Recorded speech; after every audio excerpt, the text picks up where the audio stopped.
안녕하십니까. 황진수입니다. 여러분 반갑습니다. 여러분들을 유진 방송에서 다시 뵐 수 있게 돼서 무한한 영광으로 생각합니다. 지난번 강의에서는 제가 유학과 미래경영이란 주제로 여러분들과 함께 공부를 했었는데, 이번 강의에서는 한비자의 삶과 지혜라는 주제로 여러분과 함께 공부해 보도록 하겠습니다. 한비자의 법과 사상은 공자, 맹자의 유가 사상의 반대편에 서 있는 사상이라고 할 수 있겠습니다. 유가 사상은 우리가 흔히 덕치주의 또는 인치주의라고 얘기한다 그러면, 법과 사상은 우리가 법치주의 또는 공명, 정대, 정의 뭐 이런 사상이라고 얘기할 수 있겠습니다. 우리가 역사를 뒤돌아보면 어느 한 가지 사상이나 철학이 우리 인간 삶의 모든 문제들을 다 해결할 수는 없었다는 것을 확인할 수 있게 됩니다. 따라서 우리가 다양한 사상들 중에서 취사 선택에서 우리가 살아가고 있는 그 시대에 어떤 부분이 가장 우리의 문제점을 잘 해결할 수 있는지를 찾아보는 것 또한 우리의 지혜가 아닐까 싶습니다. 그런 의미에서 흔히 유가들을 많이 얘기하지만, 유가를 많이 비판했던 법가적인 측면에서는 어떤 주장들을 했는지를 살펴보는 것은 오늘날의 삶을 우리가 지혜롭게 살아갈 수 있는 하나의 길이 되지 않을까 싶습니다. 그런 의미에서 한비자의 삶과 지혜는 그 의미가 있다고 하겠습니다. 자, 그럼 우리가 한비자의 삶과 지혜에 대해서 재미있는 책 제목이 두 가지가 있는데요. 한번 살펴볼까요? 먼저 논어로 망한 조직 한비자로 살린다. 제목이 좀 도발적이죠. 일본의 모리야 야스시라는 그 중국 고전 작가가 쓴 책입니다. 이 책 내용을 보면 주로 일본이 2000년대에 굉장히 어려운 경제 상황을 돌파하기 위해서는 유가적인 덕목, 어떻게 보면 물에 물 탄 듯 술에 술 탄 듯 좋은 게 좋은 것 아니냐, 또는 덕치주의, 인치주의를 주장했던 그런 조직 문화가 이제는 냉혹하게 생존 경쟁을 위한 성과 평가주의로 바뀌어야 되는 것 아니냐. 그런 의미에서 한비자가 주장했던 공정, 신상, 필벌 이런 원칙들이 주요하다, 이렇게 주장한 책 내용이 되겠습니다.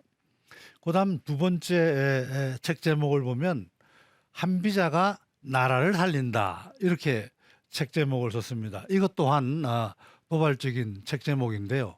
우리가 공자, 맹자 얘기는 많이 했지만 한비자가 나라를 살린다, 이런 얘기는 잘 하지 않지 않습니까? 그만큼 그 당시에 한비자의 사상은 법가 사상으로서 유가적인 그런 전통, 유가적인 문화가 살아 숨쉬는 그러한 사회에서 굉장히 이단시되고 거들떠보지 않는 그런 사상으로 취급이 되었습니다. 그렇지만 우리는 다 알고 있습니다. 진시황이 말 그대로 중국을 천하통일한 근본 바탕이 됐던 사상이 바로 한비자의 법가 사상이었다는 것을 다 알고 있습니다. 자, 이 저자인 최윤재 서강대 교수는 왜 한비자가 나라를 살린다고 얘기했을까요? 이 앞에 논어로 망한 조직 한비자로 살린다와 마찬가지로 우리가 공자, 맹자가 얘기하는 말 그대로 군자는 의를 사랑하고 소인은 이를 중시한다, 이런 얘기들, 의만 중시하고 이익을 경시하는 그러한 거를 숭상해서는 나라가 흥할 수가 없다. 다시 얘기하면 세상 만사는 기본적으로 모두 너나 할 것 없이 자기의 이익을 추구하는 사람들의 본성에 바탕을 둔 그러한 사회다. 따라서 우리가 공자, 맹자가 얘기했듯이 이 세상에는 군자보다는 오히려 이익을 추구하는 소인배들이 많다. 그럼 그걸 억지로 없다고 얘기할 것이 아니고, 그런 소인배들의 생각, 다시 얘기하면 이익을 추구하는 기본적인 인간의 본성, 이것을 어떻게 잘 활용해서 모두가 다 잘 살 수 있는 부강한 나라를 만들 수 있을 것이냐, 하는 것이 이 책의 주제가 되겠습니다. 우리 한비자의 사상을 그래서 우리가 호리오회라고 얘기합니다.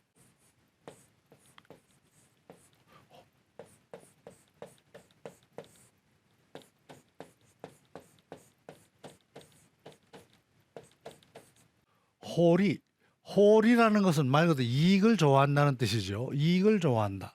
오해, 이 악자라도 되지만 싫어한다. 해로움을 싫어한다. 다시 얘기하면 너나 할 것 없이 모두 다 나한테 이익이 되면 좋아하고 손해가 되면 싫어한다는 얘기죠. 그게 기본적으로 인간성이라고 판단한 겁니다. 우리가 공자맹자는 어떻게 생각했습니까? 사람 몸에는 이런 호리 오해보다는 기본적으로 인이라는 거, 이 씨앗, 은혜로운 씨앗이 있고 거기서부터 사단이 나와서 그걸 갖다가 잘 개발해서 성품을 선하게 만들어야 된다 하는 것이 바로 유가 주장이었죠. 그런데 거기에 반해서 우리 한비자가 주장하는 법가 사상은 호리 오해부터 출발한다. 다시 얘기하면 기본적으로 사람은 선하다 악하다를 떠나가지고 기본적으로 이익을 좋아하고 자기가 손해보는 걸 싫어한다. 그러한 시점에서부터 출발합니다. 자, 앞으로 여러분들하고 함께 공부해 나갈 대략적인 주제를 한번 살펴보면 이번 시간부터 왜 우리가 한비자를 다시 생각할 수밖에 없는가라는 얘기로부터 시작을 해서 우리가 다양한 사상들이 꽃피우던 백가쟁명 시대에 어떤 주장들이 꽃폈고 거기에서 법가가 어떻게 등장하게 될 수밖에 없는지를 살펴보며 또 한비자라는 사람은 도대체 어디에서 태어났고 어떻게 성장했고 또 왜 그러한 법가 사상을 추구할 수밖에 없었는지를 살펴봅니다. 그리고 방금 얘기한 대로 한비자는 왜 우리 인간을 호리 오해의 인간으로 판단을 했고 또 우리가 살아온 이 역사가 어떤 바탕 위에서 사라져 왔는지를 살펴보는 그런 시간을 가지도록 하겠습니다. 그리고 그러한 바탕 위에서 한비자가 주장했던 국가 경영을 하려 그러면 어떤 제도를 마련해서 국가 경영을 해야지 올바른 국가 경영이 될 것이다를 주장한 법술세의 의미를 살펴보는 시간을 갖도록 하겠습니다. 그런 다음에 우리가 이러한 법술세에서 주장하는 한비자의 우리가 앞으로 인생을 살든 아니면 조직 경영을 하든 국가 경영을 하든 꼭 마음에 담고 살아가야 할 지혜들이 어떤 것들이 있는지 그러한 사상 밑바탕되는 사상들이 어떤 것들이 있는지를 살펴보고 마지막으로 우리가 현대를 살아가는 데 있어서 우리가 함께 이 고전 속에서 챙겨야 할 지혜들이 어떤 것들이 있는지를 한번 요약해보는 시간을 가지도록 하겠습니다. 자, 그럼 먼저 첫 번째 시간으로 왜 한비자인가를 한번 살펴보도록 하겠습니다. 먼저 우리가 그 용어 정의부터 한번 살펴보도록 하겠습니다. 우리가 한자라고도 하고 한비자라고도 합니다. 우리가 사기에 보면 사마천이 쓴 사기에 보면 한비를 한자라고 칭하고 있습니다. 원래 한비자의 이름은 한비죠. 성이 한시고 이름이 비예요. 그런데 이제 우리가 우리 공구이지만 공자를 이제 공구 선생을 높여서 공자라고 얘기했듯이 맹가를 높여서 맹자라고 얘기했듯이 한비를 높여서 우리가 한비자라고 불렀죠. 마찬가지로 그 당시에는 한나라 시대에 우리 사마천에서는 한비니까 앞에 성씨 뒤에 다음에 자를 붙여서 한자라고 했습니다. 그런데 언제부턴가 이 한자가 한비자로 바뀌어 불렸어요. 왜냐 그러면 송나라 때 와가지고 다시 유교 부흥 운동이 일어납니다. 그죠? 송대에는 우리가 주자학, 성리학이 다시 탄생하면서 그 당시에 한참 이제 몰락했던 유가를 다시 부흥시키자 하는 운동이 일어났는데 그때 이제 이고라든지 아니면 이쪽에 한유 당송팔대가죠. 당송팔대가 문장가죠. 한유 선생이 유교 부흥운동을 일으켰죠. 그래서 성리학, 주자학, 그 다음 세대 송대 이후의 학자들이 이제 한비를 한자로 부르던 것을 한유를 한자로 부르면서 그럼 한비를 구분을 해야 되니까 한비자로 고쳐 부르게 되면서부터 한자가 한비자로 변하게 되었습니다. 그래서 우리가 앞으로 그 쭉 강의하는 동안에는 제가 두 가지로 얘기를 할 겁니다. 한비 말 그대로 이름을 부르든지 우리가 자자를 붙여서 한비자라고 해서 높여 부르든지 하면은 사람을 나타내는 걸로 여러분들이 이해를 해주시면 됩니다. 그런데 우리가 문헌에 보면 이렇게 한비자라고도 돼 있고 이렇게 꺽쇠로 한비자라고 돼 있는 것도 있습니다. 이거하고 이거는 엄연히 차이가 있습니다. 이렇게 꺽쇠가 없는 한비자는 사람을 나타내는 거고요. 이렇게 꺽쇠가 있는 것은 바로 한비자가 쓴 책, 저술한 책 55편으로 구성되어 있는 10만 여자로 구성되어 있는 55편이 된 처음에 초견진이라는 것은 진나라 왕을 뵙는 그러한 장면들이 나오는데 초견진 편부터 시작해서 제 55편인 제분, 상과 벌을 제대로 나누어서 제정해야 된다라고 얘기하는 제분편까지 해서 약 55편 10만 자에 달하는 책을 의미하는 것으로 한비자로 구분이 됩니다. 그래서 한비자께서라고 얘기할 때는 한비를 얘기하는 것이고 한비자 책에서 할 때는 이렇게 한비자가 저술한 책을 의미한다고 여러분들이 이해를 해주시면 되겠습니다.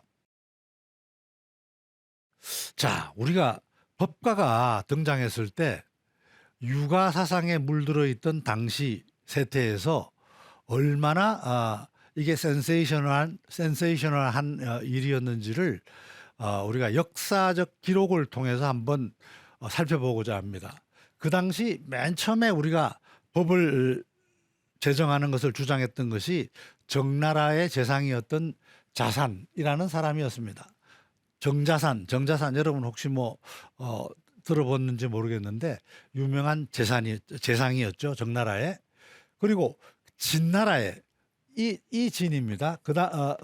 진시황 진이 아니고 그 당시 이제 진나라의 현자라고 알려진 숙향이라는 학자 간에 논쟁이 있었습니다. 어떤 논쟁이었는지 이제 살펴보는데 이 역사적 기록은 춘추 좌시전에 보면 노나라 소공편 제6년 그러니까 지금 따지면 기원전 536년이니까 지금으로부터 약 한 2550여 년 전의 기록입니다.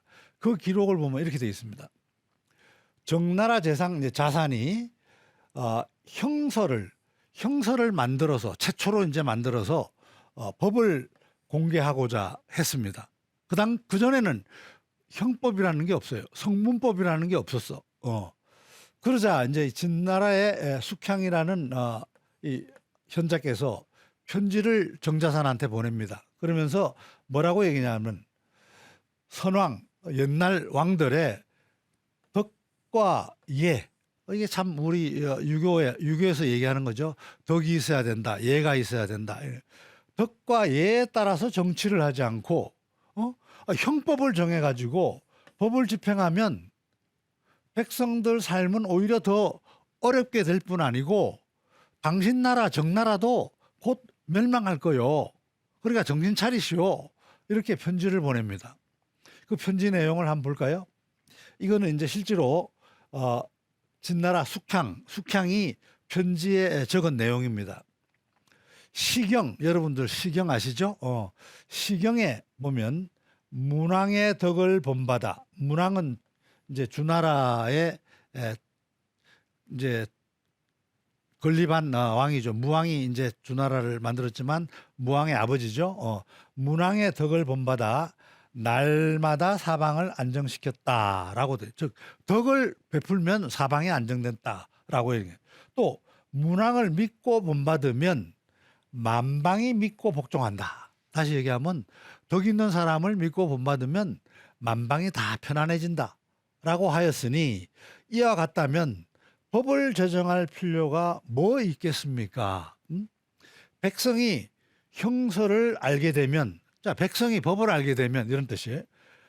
장차 이 중요한 예를 버리고 형서에만 증거를 끌어다가 이제는 자기가 그 가지고 있는 작은 이익도 버리지 않고 다 이제 자기 이익이 침해되면 쟁송하려 할 것이므로 이제 소송을 걸려고 할 것이므로 또 어지러운 옥사가 많아지고 뭐 감옥에 가고 뭐 판결해서 감옥에 보내고 뭐 곤장 때리고 하는 이런 등등의 옥사가 많아지고 또 이제 그걸 피하기 위한 뇌물이 널리 유행하여 그대가 죽을 때쯤 되면 정나라는 아마 이 세상에 패망하고 없을 것입니다. 그러니 법을 제정하려 그러지 말고 유학에서 얘기하는 육아에서 얘기하는 덕과 예를 숭상하는 방법을 강구하시오라고 하는 것이 우리 숙향이 정자산 정나라 재상한테 보낸 편지였습니다. 그 얼마나 그 당시에 이게 이슈가 됐는지를 우리가 이 기록을 통해서 알 수 있겠죠. 자, 그랬더니 우리가 이제 정자산 정나라 재상이 이 숙향한테 답장을 간단하게 보냈습니다. 이 답장이 참 걸작인데 여러분들 한번 같이 한번 볼까요? 자, 그대의 말씀과 같습니다만 뭐 잘 알겠습니다만 이런 뜻이죠. 저는 재능이 없어서 제가 당장 현재를 살아가는 저 입장에서는 저 후손까지 자손까지 생각할 수가 없으니 저는 이 법으로 제가 이게 만들어지는 현재를 다스릴 법으로 당세 현세를 구제하려는 것입니다.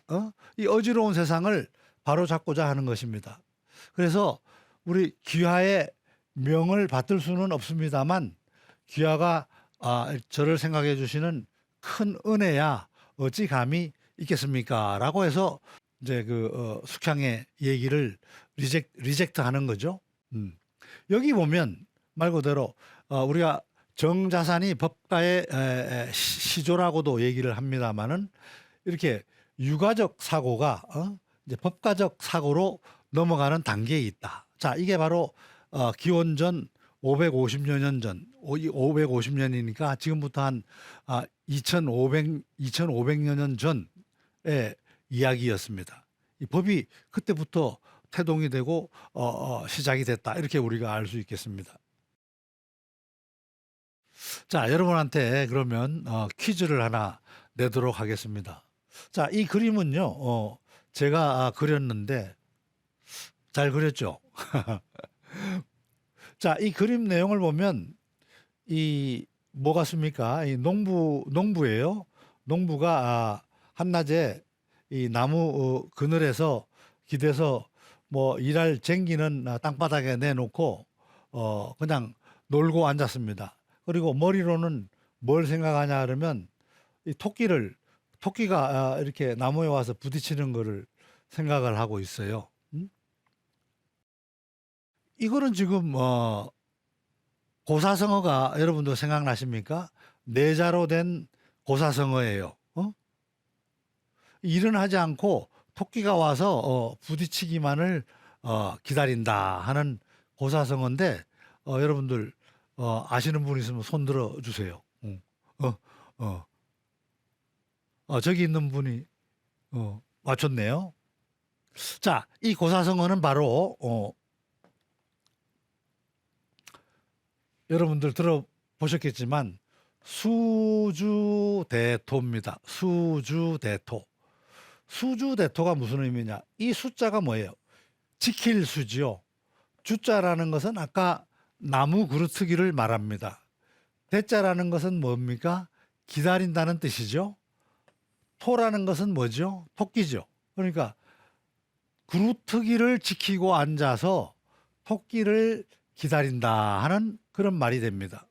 자, 이게 뭐냐 그러면 아까 얘기했습니다마는 송나라의 한 농부가 진짜 열심히 농사를 지었던 농부예요. 누구도 마을에서 그 사람을 욕하는 사람이 없었습니다. 그 정도로 열심히 일한 농부였는데 어느 날 아침에 자기가 일하러 자기 밭에 나가봤더니 밭 한가운데 이렇게 잘린 나무 그루터기가 있었는데 밤에 토끼가 도망가다가 못 모르고 거기에 머리를 탕 받치와서 토끼가 죽은 겁니다. 그래서 토끼가 죽어 있는 것을 보고 그 토끼를 잡아다가 시장에 갖다 파니까 굉장히 돈을 많이 벌었어요. 그러다 보니까 이 송나라 농부는 그때부터 이건 내가 이렇게 열심히 농사를 지을 필요가 있을까? 가만히 앉아서 토끼가 다시 와서 이렇게 그루터기에 쾅 부딪혀서 죽기를 바라는 것이 오히려 나한테 수입이 더 크지 않을까라고 해서 그렇게 농사 일은 하지 않고 토끼가 그루터기에 부딪히기만을 기다리고 있는 그러한 우화 얘기입니다. 이 수주대토라는 고사성어는 바로 한비자가 쓴 책에 나오는 고사 얘기입니다. 한비자 가 얘기한 수주대토라는 것은 흔히 우리가 현대적으로는 우연을 기대하는 어리석은 사람이나 행동을 의미를 하지만 한비자가 수주대토를 얘기했을 때는 어떤 의미였냐 그러면 이 공자맹자는 요임금이나 순임금과 같은 그 옛날에 살았던 태평성세를 꿈꾸면서 그 옛날 상황을 고전으로 돌아가야 된다. 이렇게 복귀해야 된다. 이렇게 생각을 하고 그 옛날 그 요순 임금 때의 그 정치만을 흠모하는 그러한 생각을 가지고서 현재 이 여러 가지 문제점들을 해결하기 위해서 현재에 맞는 제도를 안 만들고 자꾸 옛날에는 뭐라고 했고 옛날에는 어땠었는데 라떼는 말이야 이런 말이 있죠. 라떼는 말이야 라떼 이즈 홀스라고 얘기하죠. 라떼는 말이야 하니까 라떼 이즈 홀스라고 얘기했는데 그렇게 얘기를 하니까 이게 제대로 된 시의적절한 사상이 아니다. 다시 얘기하면 그루터기를 지키는 어리석은 농부와 같다고 비난하는 겁니다. 바로 그래서 한비자의 법과 사상은 공자맹자의 육아 사상을 굉장히 수구꼴통이라고 굉장히 비난하고 있는 겁니다. 바로 한비자 사상은 변화혁신, 변화해야 된다. 변화가 살 길이다. 혁신이 살 길이다. 이렇게 주장한 내용이 바로 고사성어로 수주대토라고 하겠습니다. 그래서 우리가 시대의 변화를 읽지 못한 육아를 비판한 하나의 구절이 되겠죠. 그래서 법과에서는 인시제의라고 얘기합니다. 인시라는 것은 시대에 따라서 이런 뜻이죠. 제의, 마땅함, 제도를 만들어야 된다. 인시제의, 시대에 맞는 제도가 만들어져야 된다 하는 것이 바로 이 법과 사상의 핵심 사상이 되겠습니다. 자, 오늘 소개는 여기까지 하고 다음 시간에 여러분들을 뵙도록 하겠습니다. 감사합니다.